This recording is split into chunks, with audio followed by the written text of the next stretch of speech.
Selamat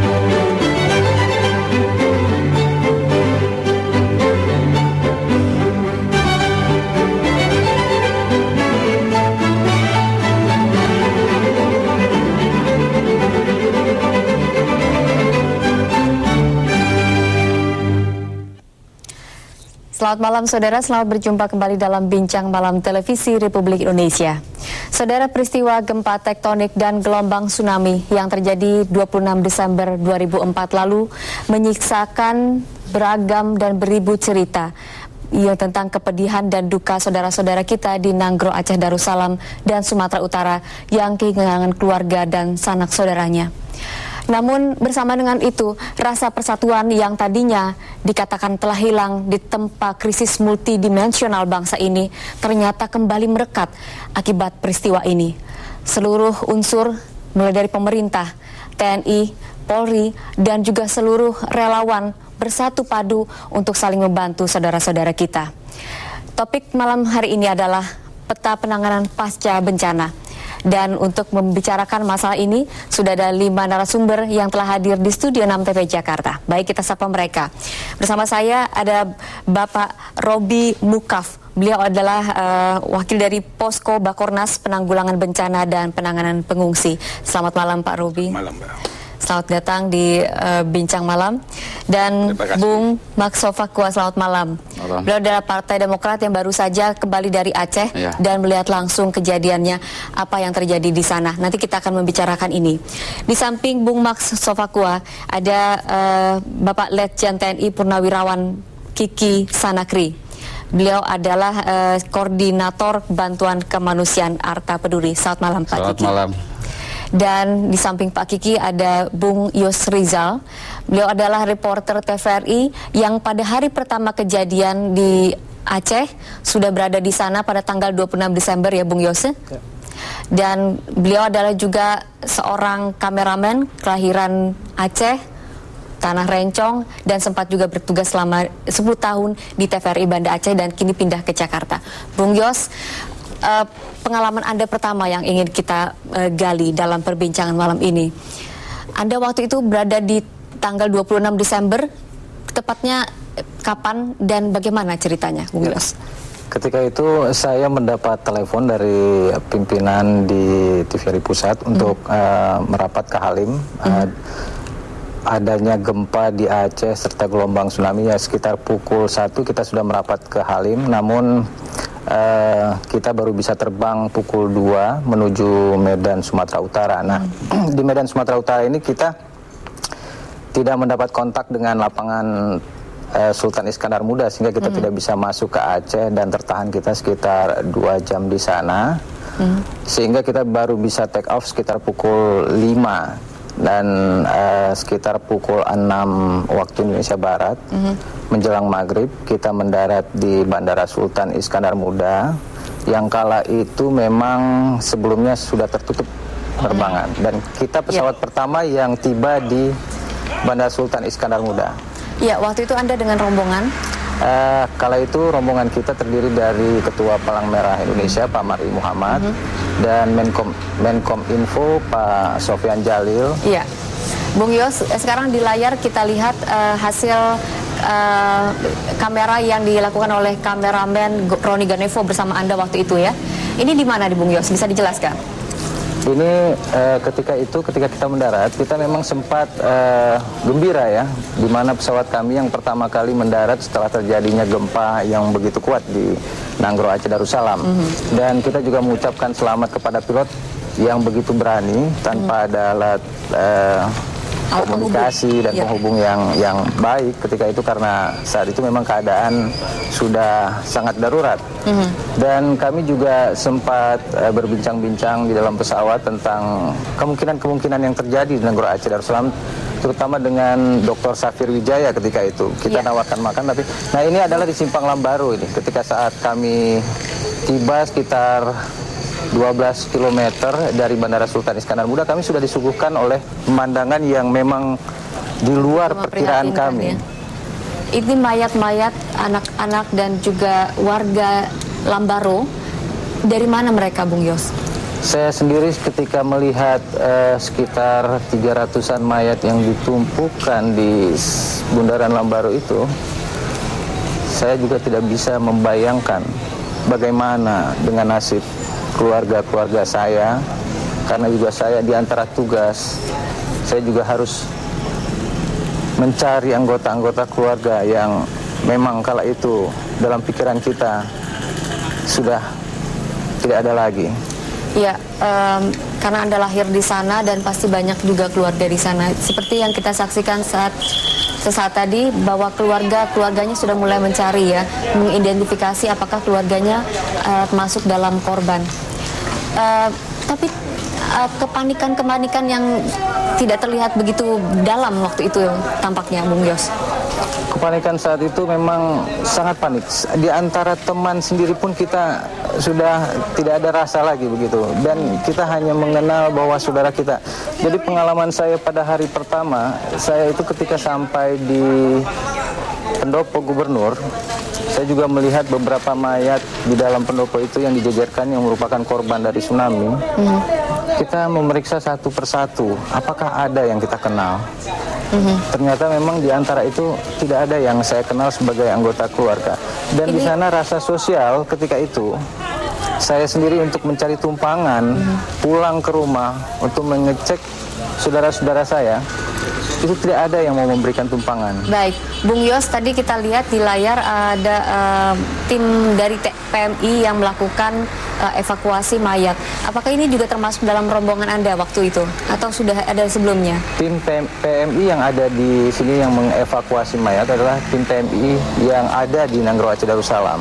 Dan bersama kita memang ada beberapa rombongan PMI, ya diantaranya Pak Mari Muhammad dan staf-stafnya. Tapi bukan relawan yang pertama begitu, tapi mereka hanya sebagai koordinator PMI yang ada, yang memang sudah ada di sana. Ya, dari perjalanan Anda sesaat turun dari lapangan udara, kemudian maju ke depan mengarah ke kota, kelihatannya sepertinya awal-awal tidak apa-apa ya, tetapi makin jauh makin kelihatan bahwa betapa Aceh luluh lantah karena tsunami, Bung Yos. Nah, ini gambar ini diambil di tengah kota, yaitu di perempatan Simpang 4 yang antara Jalan Teguh Umar dengan Jalan Muhammad Jam. Di sini saya melihat begitu dahsyatnya gempa, dan ketika itu Wakil Gubernur Pak Azwar Abu Bakar juga bersama kami. Beliau sebelumnya telah berpesan bahwa para wartawan nantinya akan berkumpul ke rumah beliau membuat suatu posko wartawan. Namun kita ketika mau masuk ke rumah beliau sendiri sudah tidak tahu lagi rumahnya bentuknya bagaimana, karena penuh dengan kayu-kayu, dan beliau sendiri juga kehilangan saat itu tidak tahu di mana putra-putranya. Dan beliau juga sempat berduka walaupun kemudian beliau menemukan kembali putra-putranya. Baik, sekarang di tengah gelap gulita, tapi pendopo gubernuran waktu itu masih menyala ya, karena ada genset ya? Ya, mungkin sebagai pendopo gubernuran mereka memiliki fasilitas genset tersendiri di rumah itu. Apa yang Anda lihat di sana? Di pendopo gubernuran itu sudah dijejerkan sekitar 40 korban tsunami, baik dari berbagai usia, yang bayi, dan rata-rata korban mengalami luka yang berat. Nah, ini penduduk spontan. Di antara penduduk ini saya ada yang mengenal beberapa orang, tapi saya tidak berani menegur. Karena dalam suasana, beberapa orang yang menggotong mayat itu saya kenal sebagai teman saya, tapi saya tidak berani menegur karena saya melihat ekspresi wajahnya memang tidak waktunya kita untuk menegur. Anda menangis tidak, Bung Yos, waktu itu? Saya teringat dengan beberapa keluarga saya yang memang belum saya temukan begitu. Jadi saya pergi ke Aceh juga di antara tugas dan mencari keluarga-keluarga yang masih terpisah. Ya, ini yang 40 mayat yang Anda katakan ada di pendopo ya? Iya.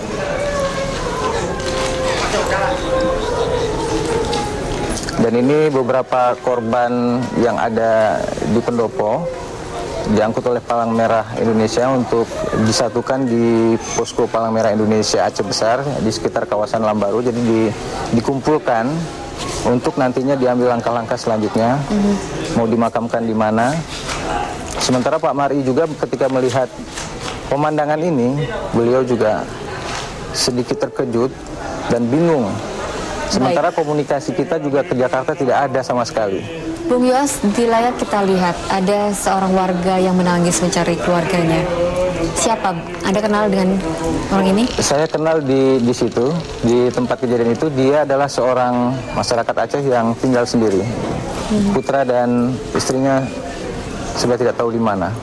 Meninfokom Sofyan Jalil juga sudah ada di sana waktu itu ya? Ya, bersama rombongan kita juga, termasuk dengan mantan Pangdam Iskandar Muda, Pak Jali Yusuf, juga ada di sana. Ini kita lihat bahwa sebagian warga juga mencari untuk mengenali anggota keluarganya. Dan biasanya yang setelah mereka kenali, mereka akan bawa pulang untuk dikebumikan. Dan ibu ini juga salah satu dari warga kita yang secara spontan ketemu dengan saya. Dia mungkin menganggap saya sebagai anaknya dan menceritakan bahwa keluarganya tidak ditemukan satu orang pun. Baik, pemirsa, kita saksikan tayangan yang diambil oleh kamera person Roni Ganevo dan reporter Yos Rijal mengenai hari pertama penanggulangan dan penanganan evakuasi korban dari gempa tsunami yang terjadi di Nanggro, Aceh Darussalam. Pak Robik, baru saja kita saksikan detik-detik awal waktu penanganan. Sudah ada di sana para relawan dari PMI. Dan kemudian bisa dijelaskan Pak, bagaimana kronologisnya dari mulai sejak pertama Bakornas mendapat kabar bahwa terjadi gempa tsunami di Nanggro, Aceh Darussalam dan Sumatera Utara. Terima kasih Mbak. Posisi Bapak Presiden pada saat itu ada di Nabire.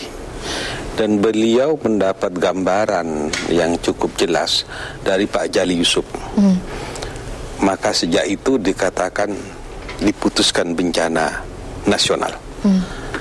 Keputusan berlaku berarti Kepres nomor 3 tentang Bakornas, penanggulangan bencana dan penanganan pengungsi diperlakukan.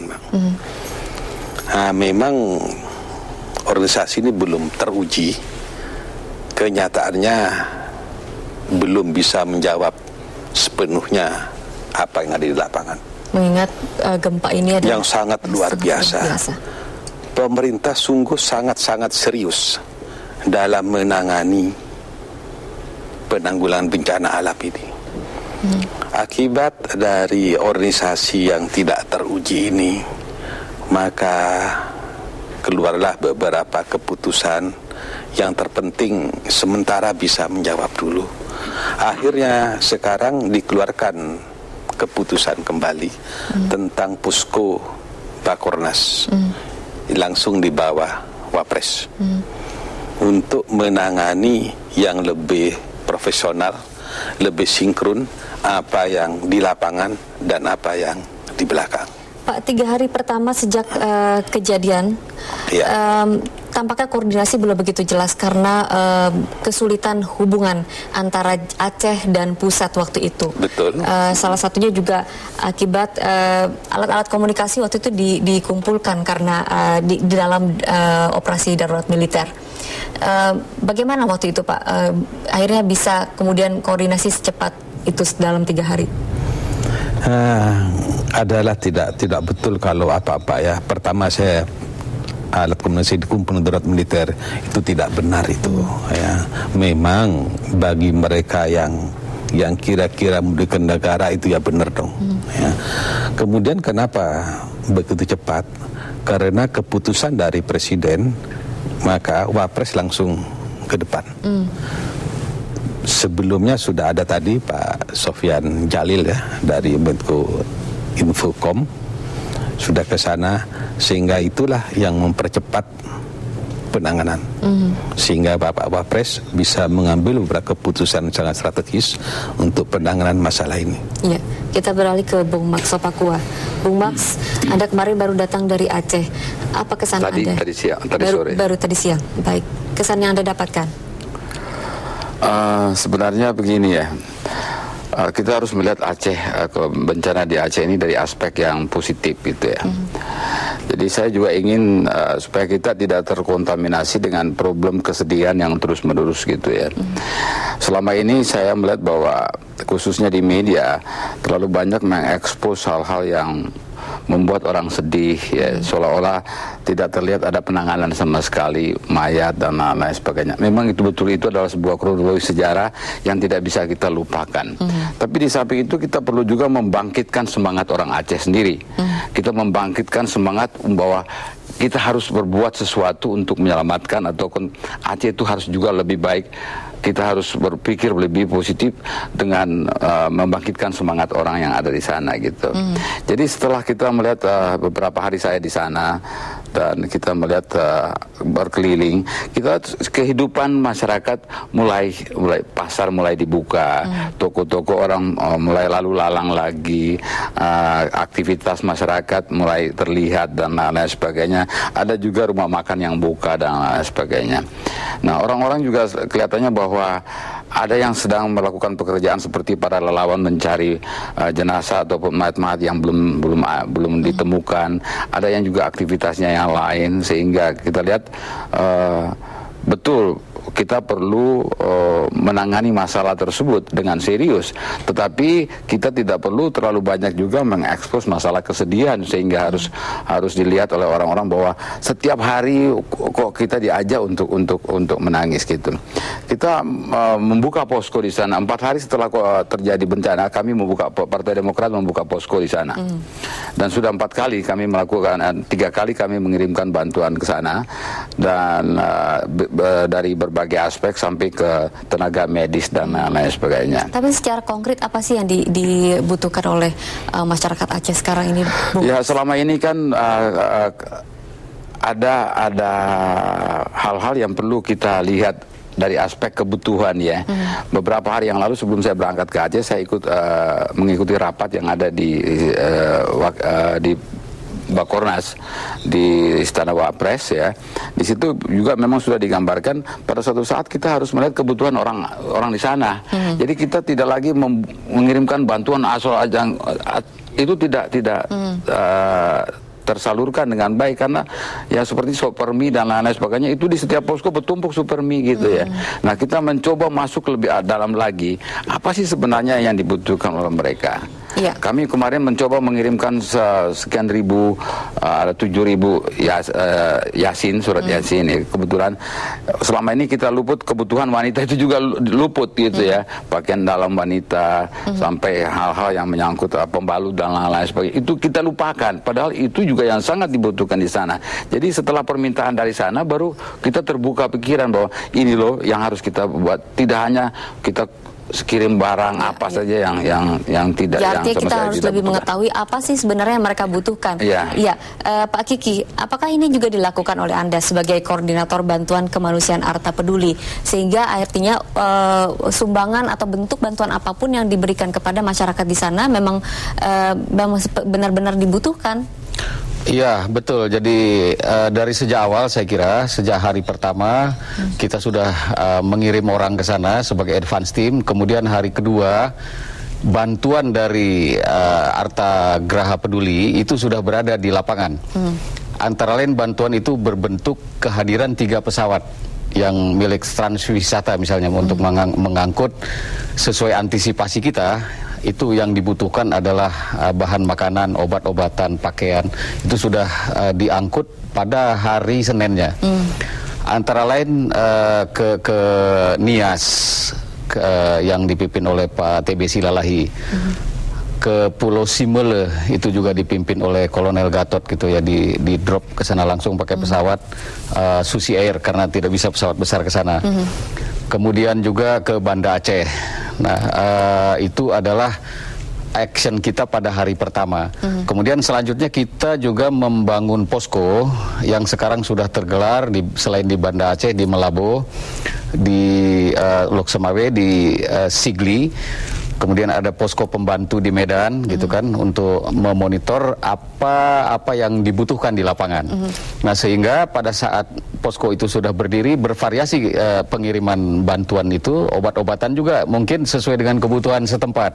Ya. Yang terakhir kemarin seperti di Melaboh itu dibutuhkan anti tetanus, TT sama antibiotik injection itu. Ya, kalau itu berupa obat-obatan pasti diserahkan kepada tenaga medis. Tapi kalau misalnya bentuknya seperti uang ataupun kemudian bahan-bahan makanan itu langsung diserahkan kepada penduduknya atau bagaimana Pak distribusinya? Begini, uang ada yang kita serahkan kepada pemerintah lewat BI, kemudian ada juga yang diserahkan lewat SCTV. Ya. Kemudian bahan-bahan yang saya sebut tadi itu ada yang diserahkan pada hari-hari pertama langsung kepada masyarakat yang membutuhkan. Terus hari-hari berikutnya karena posko-posko setempat seperti di Melaboh yang dikoordinasikan oleh Komandan Korem sudah ada, supaya lebih efektif mungkin jangan sampai tumpang tindih bantuan itu yang sudah ada yang sudah banyak diberi 2 kali, ada yang belum mungkin, sehingga bantuan itu kita lewatkan kepada posko ini begitu. Ya, mekanisme distribusi ini akan lagi kita berbincangkan nanti, namun saudara kita akan kembali setelah pesan-pesan berikut ini.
kasih saudara, Anda masih bersama Bincang Malam. Saudara, perbincangan kita tadi sampai dengan bagaimana mekanisme distribusi. Bantuan kemanusiaan Arta Peduli adalah salah satu di antaranya dari sekian banyak bantuan yang telah diberikan kepada saudara-saudara kita di Nanggro, Aceh Darussalam dan Sumatera Utara. Tetapi bagaimana? Apakah pengelolaan bantuan itu juga didistribusikan dengan baik ke tempat yang tepat? Kita akan tanyakan ke Pak Robik. Pak Robik, dari 12 direktif atau 12 arahan yang diberikan oleh Pak Presiden, salah satunya adalah lakukan pengelolaan bantuan baik dari dalam maupun luar negeri dengan sebaik-baiknya. Sebaik-baiknya seperti apa bentuknya, Pak? Baik, Mbak. Jadi distribusi logistik akan menyangkut masalah prinsip-prinsip logistik. Tepat waktu, tepat jumlah, tepat kualitas, dan tepat alamat. Yang pertama, tepat alamat dulu. Mbak tahu betapa besarnya wilayah kehancuran ini. Sarana komunikasi begitu sulit. Kemudian begitu banyaknya bantuan yang kita terima, baik dari swasta ataupun dari pihak-pihak yang lain, dalam dan luar negeri, yang tersebar mulai dari Jakarta, Medan, bahkan sekarang sudah tidak muat ditampung, sehingga Bapak Presiden mengarahkan Batam dan Pekanbaru. Tidak muat ditampung itu karena sudah overloaded? Sudah overload, Pak. Ya, sudah overload. Artinya sudah melebihi dari yang dibutuhkan atau bagaimana, Pak? Bukan dibutuhkan, gudang penampungan sudah nggak muat lagi, okay. Sehingga didaratkan pesawat-pesawat di Batam dan di Pekanbaru. Inilah dalam rangka memperbaiki sistem distribusi yang selama ini masih ada kekurangan-kekurangan karena luasnya wilayah dan sulitnya komunikasi.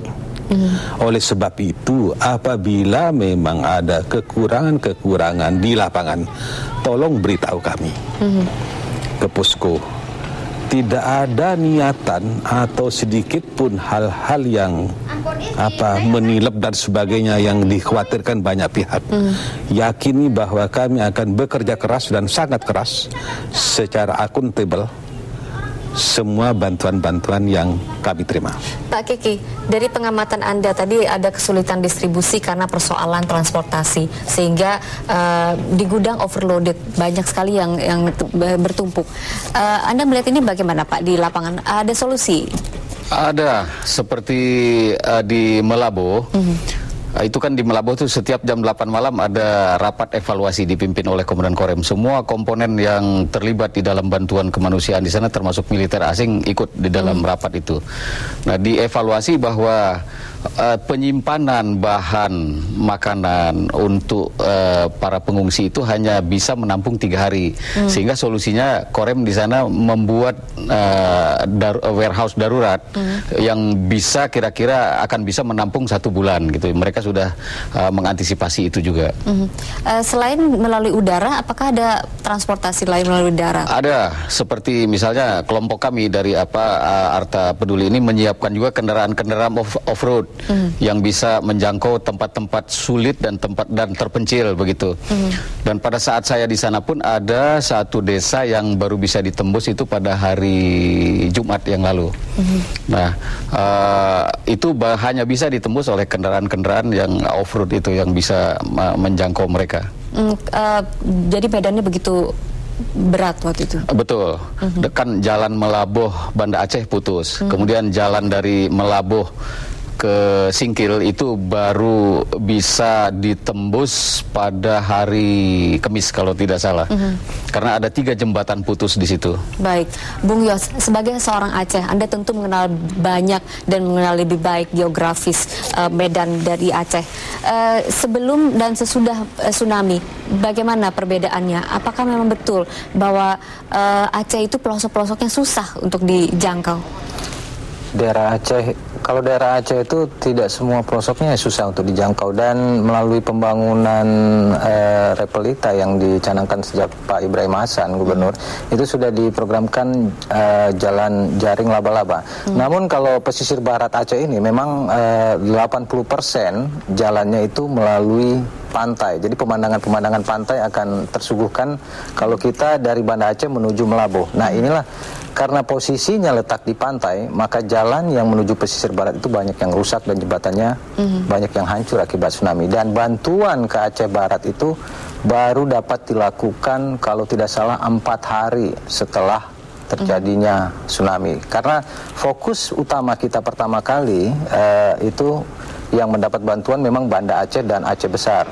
Komunikasi terjadi pada hari pertama, saya sedikit menyinggung, memang kita agak kesulitan, kita mempunyai 2 HP satelit saat itu untuk berkomunikasi dengan Jakarta, tetapi tidak tersambung, dan kita dapat tersambung komunikasi dengan Jakarta itu sekitar pukul 21 waktu Indonesia Barat melalui sistem SSB yang dimiliki Perhubungan Angkatan Darat punya. Kebetulan di sebelah pendopo kita ada posko perhubungan milik TNI AD, dan peralatan-peralatan itu yang kita gunakan melalui sistem ranting memberi kabar begitu parahnya kerusakan yang terjadi akibat tsunami. Dan pada hari Senin, para wartawan kita yang berangkat ke Medan mengirim gambar ke Jakarta, barulah terbuka bahwa parahnya tsunami dan gempa yang melanda Nanggala. Menurut penanganan Anda, sekarang hampir semua lini daerah di Aceh itu sudah ditertangani oleh pemerintah ataupun dari tim relawan? Kalau saya lihat, memang penanganan pemerintah sangat cepat dan sangat tanggap ya. Terutama saya juga menaruh salut dengan Palang Merah Indonesia, terutama Pak Mari, yang pertama kali datang ke Aceh dan melihat secara langsung. Beliau yang mengkoordinasikan pemberitahuan kepada pemerintah pusat bahwa dampak dari tsunami di Aceh itu cukup berat.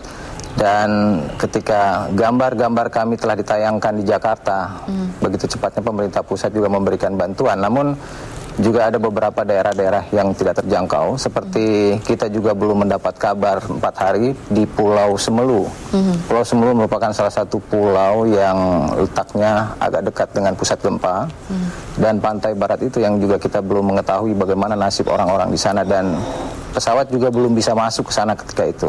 Ya, Bung Max, di dalam visual juga kami mendapatkan gambar, entah apakah sudah ditayangkan apa belum, bahwa banyak sekali relawan-relawan yang membantu, baik itu relawan domestik maupun dari relawan luar negeri.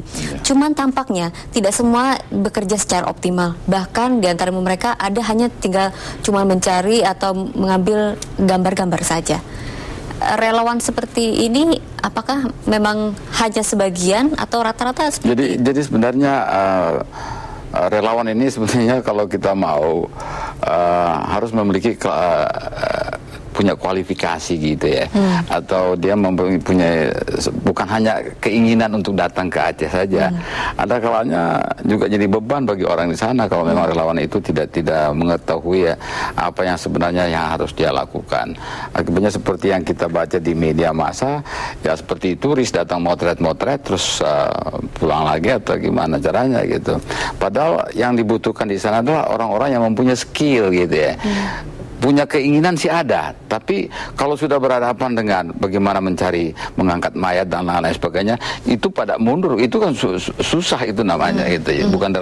Bukan kita mau mengecilkan arti para relawan di sana, tetapi ada sebagian juga ya kita salut pada para relawan yang misalnya saya melihat dengan mata kepala saya sendiri dari FPI ya, Front Pembela Islam misalnya itu, sampai mereka sudah terlatih gitu ya untuk menuju ke tempat itu. Pagi itu dia jalan kaki dan sambil bernyanyi, membuat semangat gitu yang saya lihat itu. Nah sebenarnya ini karena itikat dia dan memang dia sudah siap untuk melakukan pekerjaan yang ada di sana gitu. Tapi ya ada juga relawan-relawan kita itu tidak semuanya harus bekerja di lapangan. Ada juga tenaga medis, ada juga yang di dapur umum dan lain-lain sebagainya yang kita kerahkan. Ada juga yang khusus untuk masalah teknik, menangani masalah listrikan, bagaimana caranya membuat pompa air dan lain-lain sebagainya. Semua berjalan sesuai dengan fungsional ya Pak. Ya, sesuai dengan fungsi. Makanya kalau kita kirim relawan ke sana itu memang fungsinya jelas. Partai Demokrat sudah 3 kali mengirimkan relawan, terdiri dari mereka yang mengerti soal teknik, peristrikan dan lain-lain sebagainya. Kemudian masalah yang ada kaitannya dengan masyarakat air bersih. Ini kan masalah air ini paling penting. Akibatnya kita mensuplai sekian pompa air dan lain-lain untuk juga dengan teknisinya langsung. Nah, itulah relawan-relawan yang memiliki klasifikasi yang tepat guna, tepat dengan sasaran yang kita inginkan gitu. Baik, sebelum kita lanjutkan perbincangan kita menyapa dulu pemirsa yang ingin bergabung bersama Bincang Malam hari ini. Anda bisa menghubungi 5732269 atau di 021-573-6979. Dan Pak Robik, tadi dikatakan bahwa relawan itu ada yang optimal dan mestinya harus sesuai dengan fungsinya masing-masing. Secara kebijakan, apakah ada kebijakan satu pintu Pak untuk mengelola dan mengkoordinasi para relawan ini dari Bakornas? Kebijakan ada, tapi realisasinya mereka ada yang berangkat sendiri. Itu yang perlu diketahui. Kemudian di lapangan memang mereka punya skill, ya. Tetapi kadangkala melihat jenazah yang sudah kurang bagus takut ya. Itu yang terjadi ya. Ya, akhirnya seperti Bung Max tadi bilang, mereka-mereka yang punya nyali Pak ya, yang punya hati keberanian luar biasa seperti TNI sendiri, PMI, kesiapan mental, itulah yang sangat efektif untuk melaksanakan tugas-tugas seperti pembersihan, kemudian tugas-tugas skill lainnya, Mbak. Iya, tapi Pak, ada limitasi relawan ini membantu, baik itu dari domestik maupun luar negeri. Setelah mereka tidak ada lagi, apa nanti akan dilakukan? Nah, tentu aparatur pemerintah bersama dengan orang-orang yang masih bersedia untuk melakukan tugas-tugas rehabilitasi ini. Pertama itu nanti yang kedua, yang pertama kan tanggap darurat ya. Kami perkirakan sampai 1 tahun. Kemudian evakuasi sendiri berharap 3 bulan bisa sudah tertata dengan bagus. Ya, selama 1 tahun itu tanggap darurat apa aja Pak klasifikasinya? Pertama tadi pembersihan kota, evakuasi jenazah, orang-orang sudah terawat dengan benar sebagaimana mestinya, inventarisasi tentang ya kerusakan dan sebagainya, pemerintah sudah bisa berfungsi. Nah, itulah yang kita harapkan dalam 1 tahun itu, sehingga akan memasuki tahap kedua adalah rehabilitasi ya. Rehabilitasi tentu fisik Pak, pembangunan sudah mulai. Kalau tahap ketiga yang butuh waktu beberapa tahun yang panjang, itu akan ditata ulang seperti Melabuh ini, bagaimana akan ditata kembali, sebagaimana Presiden mengatakan bahwa perlu melibatkan banyak pihak. Iya. Mbak Eka, ya ada yang perlu ingin saya sampaikan juga ya, dari sistem penanganan yang ada di sana ya. Saya lihat yang intens di lapangan itu adalah dari TNI gitu ya, karena memang mereka punya skill, mereka punya kemampuan yang sudah dalam hal mobile gitu ya. Tapi ada satu hal yang saya lihat bahwa yang kita perlukan sekarang adalah penambahan alat-alat berat ya. Yang dalam beberapa yang saya lihat di sana sekarang itu ada dari Waskita Karya punya alat berat, dan ya kalau nggak salah Ninda Karya kalau nggak salah ya. Sejauh ini kan BUMN itu kan punya banyak sekali perusahaan yang bersifat kontraktor dan lain-lain sebagainya. Ketika saya tanyakan pada waktu itu di kantor gubernur bahwa pada waktu kerusuhan itu banyak sekali alat-alat berat itu yang dipindahkan dari Nangguru Aceh Darussalam ke Pekanbaru dan lain-lain sebagainya. Kalau bisa itu masuk kembali untuk menangani pembersihan di sana, itu saya kira akan lebih cepat. Karena tidak mungkin dengan tenaga manusia 1 demi satu persoalan itu dilakukan, harus dengan alat-alat berat. Saya kira itu yang paling penting untuk ditangani gitu. Ya. Nanti saya akan tanya ke Pak Kiki sebagai Letjen Purnawirawan dari TNI, tetapi kita sapa dulu pemirsa. Halo, selamat malam. Selamat malam, Mbak. Selamat malam, dengan Bapak siapa, Pak? Pak Muzamil, Luwuk, Sulawesi Tengah. Pak Muzamil di Sulawesi Tengah, silakan Pak. Iya, selamat malam Max Pakua, Bung Max Pakua. Selamat malam, Pak. Selamat malam. Nah, dalam kegiatan yang kita lihat bencana alam di negara kita ini, di Aceh dan Sumatera Utara, ini bencana yang terlalu berat. Hanya saja kita melihat bahwa banyak orang hanya bicara saja, baik di rumah, di tempat ruangan yang bagus-bagus, tidak melihat di sana TNI-nya segala macam sudah bekerja berat, polisinya dan lain-lain. Nah, ini yang saya akhirnya menyoroti, kenapa kok hanya bisa ngomong, nggak bisa berikan saran dan pertimbangan yang baik-baik. Contoh soal lain yang kelihatannya mungkin barangkali negara kita ini negara terkorup, barangkali nomor berapa, baru mau direncanakan bantuan dari mana saja, kita sudah curiga orang. Ini kan tidak boleh. Jadi coba mudah-mudahanlah dapat dikoordinasikan melalui Bung Max Pakua bisa membantu. Kalau saya bicara dengan Bung Max Pakua, insya Allah saya akan menyurat ke kantor Bapak. Terima kasih. Ya, terima kasih Pak Muzamil dari Sulawesi Tengah. Langsung saja dijawab dengan Pak Kiki. Pak Kiki, Anda sebagai seorang purnawirawan TNI, TNI ini sudah jelas intensitas kinerjanya sejak kejadian pertama itu sudah langsung terjun. Dan memang mentalnya sudah sangat teruji, tetapi tetap saja dihujat, Pak. Komentar Bapak. Begini, sejak penanganan korban-korban gempa, itu saya kira TNI sudah hadir di situ. Seperti contoh misalnya tadi saya juga siang katakan di Metro TV, di Melabuh misalnya, TNI yang justru menjadi korban, istri anaknya hilang, dia juga masih ikut menangani korban-korban gempa itu. Demikian juga di Aceh.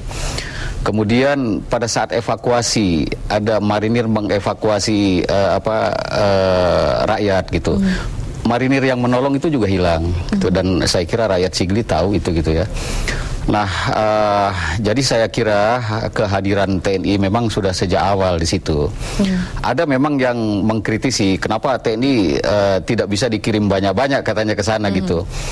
Saya kira pada hari pertama, kedua gitu ya, untuk mengirim TNI yang sudah, artinya untuk menggeser satuan TNI yang sudah berada di sana, yang sudah tergelar dalam suatu sistem operasi, kemudian beralih fungsi menjadi bantuan kemanusiaan, ini tidak mudah gitu. Nanti TNI yang sudah tergelar dalam suatu sistem operasi digeser dengan tanpa perhitungan ke operasi bantuan kemanusiaan, mungkin justru bisa justru menimbulkan hal-hal yang tidak aman di Aceh begitu. Dalam penanganan darurat seperti ini diperlukan strategi juga Pak dalam jelas harus, saya kira begitu. Nah, dan juga harus dimaklumi begitu, untuk menggeser TNI yang ada di luar Aceh ke sana, kita kan hanya punya 5 pesawat Hercules yang serviceable gitu. Baik, Bung Yos ingin berkomentar, tapi sebentar dulu kita sapa dulu pemirsa. Halo, selamat malam. Halo. Ya, selamat malam Bapak. Ini dari Bengkulu, Bu. Dari Bengkulu, Bapak namanya siapa, Pak? Bapak Am. Pak Am di Bengkulu, silakan Pak. Saran ya Bu ya. Iya, silakan. Dari untuk toko Aceh, jangan terlalu banyak omong banyak itu untuk memperuncing masalah. Karena tadi malam itu saya dengar dengan wawancara TNI itu masih menyalahkan TNI dan ABRI. Jadi sekarang ini positif aja untuk pikiran kita. Ya syukur-syukur seperti bapak-bapak ini kan enak. Jadi supaya masalah di Aceh ini kan sangat berat. Seluruh bangsa ini berduka. Contoh Bapak Asbala semalam kan? Iya. Itu memperuncing masalah Bu. Jadi jangan terlalu banyak lah gitu. Baik. Banyak komentar lah gitu. Baik Pak Am, ya terima kasih atas teleponnya. Dan sebelum kita menjawab pertanyaan dari Pak Am di Bengkulu, kami akan segera kembali setelah pesan-pesan berikut ini.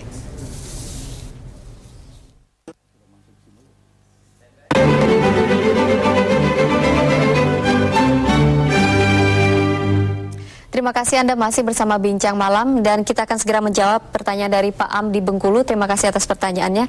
Kita ke Pak Robik dulu. Pak, sampai saat ini TNI yang sudah dikerahkan ke Aceh sudah berapa personel, Pak?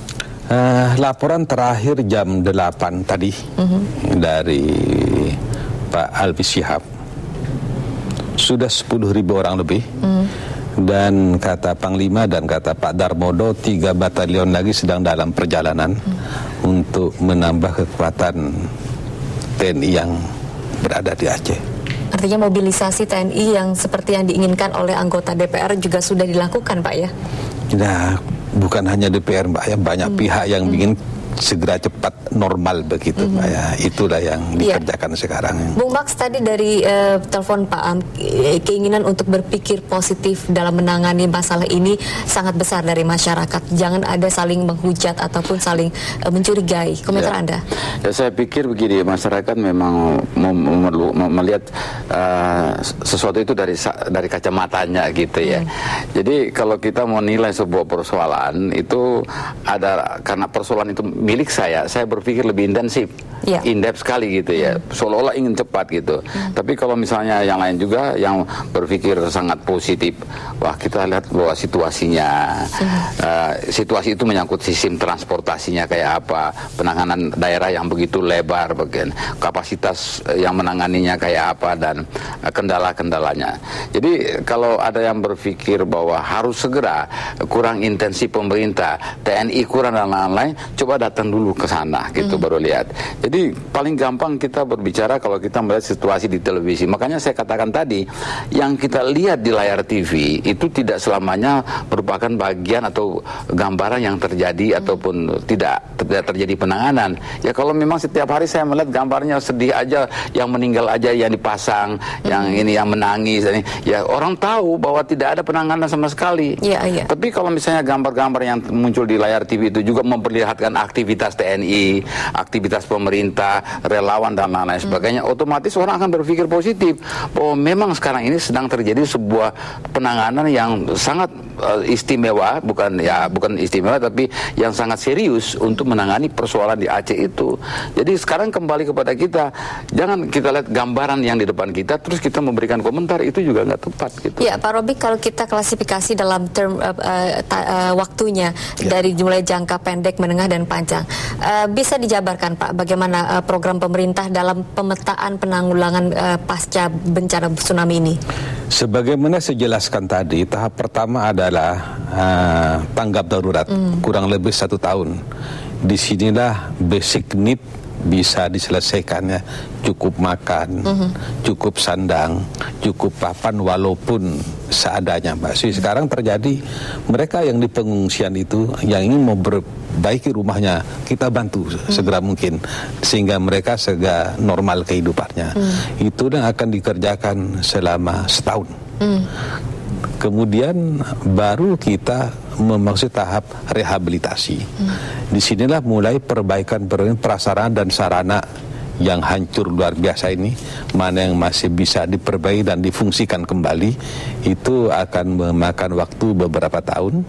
Selanjutnya baru tahap rekonstruksi, konstruksi seperti penataan ulang kota-kota yang hancur total itu dengan melibatkan banyak pihak dan butuh duit yang banyak. Untuk rekonstruksi, Pak ya. Itu memakan waktu sampai 10 tahun, Mbak ya. Sampai 10 tahun. Ya. Baik. Kak, mungkin saya nambahkan sedikit apa yang disampaikan Pak Robik. Mungkin pada tahap tanggap darurat itu pun kita harus mengklasifikasikan mana yang mungkin prioritasnya paling depan, mana yang prioritasnya bisa dikebelakangkan. Apa menurut Bapak prioritas? Contoh sekarang misalnya evakuasi mayat yang diperkirakan mungkin masih belasan atau puluhan ribu, itu harus segera, karena kalau tidak akan terjadi epidemik yang justru akan menimbulkan gelombang kematian berikut mungkin gitu ya. Nah untuk itu yang kita lihat di lapangan butuh alat berat. Karena itu mayat sudah tertimbun di beton, di reruntuhan bangunan dan lain sebagainya. Nah untuk itu alat berat tadi seperti Bung Max katakan juga harus dipilih apa yang diperlukan, tidak sembarang kirim ke sana gitu. Nah itu yang saya lihat di lapangan. Ini masa tanggap darurat ini kalau itu sampai dengan 1 tahun mungkin dipilah-pilah. Ya, sebagai contoh misalnya sekarang ini butuh membangun sekolah-sekolah darurat. Lalu setelah sekolah daruratnya jadi, butuh juga guru-guru relawan ke sana. Ini masih dalam tahap tanggap darurat. Termasuk juga sarana-sarana kesehatan dan sanitasi. Iya, betul. Ya. Nah, itulah mungkin yang harus ditata dengan bagus, direncanakan dengan bagus gitu ya, sehingga lebih terkoordinir begitu. Ya, di penghujung waktu saya pengen bertanya Bung Yos, masyarakat Aceh tipikalnya seperti apa sih ketika dia mendapat musibah seperti ini? Apa yang mereka lakukan?